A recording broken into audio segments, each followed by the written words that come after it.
Hello. അപ്പോൾ രാത്രി കറി വയ്ക്കാനായിട്ട് കടല വെള്ളത്തിയിട്ടുണ്ടായിരുന്നു. അപ്പോൾ അതൊക്കെ കുതിർന്നിരിപ്പുണ്ട്. അപ്പോൾ എടുത്ത് അടുപ്പിലോട്ട് വെക്കാന്ന് പറഞ്ഞ് വന്നതാ. അപ്പോഴത്തേക്ക് ആതിൽ താഴ്ന്ന ഒരു പരിപ്പുവടയും കൊണ്ടുവന്നിട്ടുണ്ടായിരുന്നു. അങ്ങനെ ആ പരിപ്പുവട ഞാനിങ്ങനെ കഴിച്ചുകൊണ്ട് നിന്നപ്പോഴത്തേക്കും നമ്മുടെ കരിമീൻ മുത്തുമണിയും കൂടെ വന്ന് ഒരേ വാശി, എനിക്കും തായോ എനിക്കും തായോ. പിന്നെ അവളുമാർക്കും കൂടെ കുറച്ച് പിച്ച് പറിച്ചിട്ട് കൊടുത്തിട്ട് വന്നിട്ട് അപ്പത്തിൻ്റെ മാവൊക്കെ പൊങ്ങി വന്നിട്ടുണ്ട്. അതൊക്കെ നോക്കി അടച്ചൊക്കെ വെച്ചു. അടുത്ത പരിപാടി എന്ന് പറയുന്നത് നമ്മൾ ഇന്നലെയാണല്ലോ സ്കൂളിലത്തേക്കുള്ള സാധനങ്ങളെല്ലാം പോയി വാങ്ങിയത്. അപ്പോൾ ഇന്ന് ബുക്കെല്ലാം കവർ ചെയ്യാൻ പോവാണ് കേട്ടോ. അപ്പോൾ അതിനുവേണ്ടി ബ്രൗൺ പേപ്പർ, നോട്ട്ബുക്കുകളും ടെക്സ്റ്റുകളും എല്ലാം എടുത്ത് ഇങ്ങോട്ട് വെച്ചിട്ടുണ്ട്. വെച്ചതിന് ശേഷം ഞാനത് പൊതിയാനായിട്ട് പോവാണ് കേട്ടോ. അപ്പോൾ എൻ്റെ അതിന് കുട്ടിയാണ് എന്നെ സഹായിക്കാനുള്ളത്.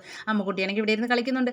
അപ്പോൾ ഞാൻ ഓരോന്നായിട്ട് ഇങ്ങനെ പൊതിഞ്ഞ് വെക്കുന്നുണ്ട്. അവർ പഴയ കഥകളൊക്കെ ചോദിക്കുന്നുണ്ട്, ഞാൻ പറഞ്ഞു കൊടുക്കുന്നുണ്ട്. അതിനിടയിൽ എൻ്റെ അതിനുവാണെങ്കിൽ ഈ കവറിനെ എടുത്ത് ഇങ്ങനെ പെരുക്കിയത് കണ്ടപ്പോൾ എനിക്ക് ഓർമ്മ വന്നു, പണ്ട് നമ്മളാണെങ്കിൽ തിരിയിൽ നിന്ന് കിട്ടുന്ന കവറിന് വേണ്ടി അടി ഇടും കേട്ടോ. ഇതുപോലെ തിരി എടുത്ത് മാറ്റിയിട്ട് ആ കവർ ഇതുപോലെ വാവുകൊണ്ട് പെരുക്കി ചെവിരിലൊക്കെ അടിച്ച് പൊട്ടിക്കാറുണ്ട്. അതൊരു രസമായിരുന്നേ പണ്ട്. നമുക്ക് പിന്നെ ഇങ്ങനെയൊന്നും ബ്രൗൺ പേപ്പറൊന്നും ആരും വാങ്ങി തരത്തില്ലല്ലോ. ഒരു റോൾ വാങ്ങി തന്നു. ബാക്കിയെല്ലാം നമ്മൾ ന്യൂസ് പേപ്പറും കലണ്ടർ, പഴയ കലണ്ടറും ഒക്കെ വെച്ചിട്ടാണ് ബുക്കൊക്കെ പൊതിഞ്ഞുകൊണ്ട് പോകുന്നത്. അന്ന് ഒരു സ്കൂളിൽ ഇങ്ങനെ നിർബന്ധവും ഇല്ലായിരുന്നു. പിന്നെ ഇപ്പം അങ്ങനെയാണോ?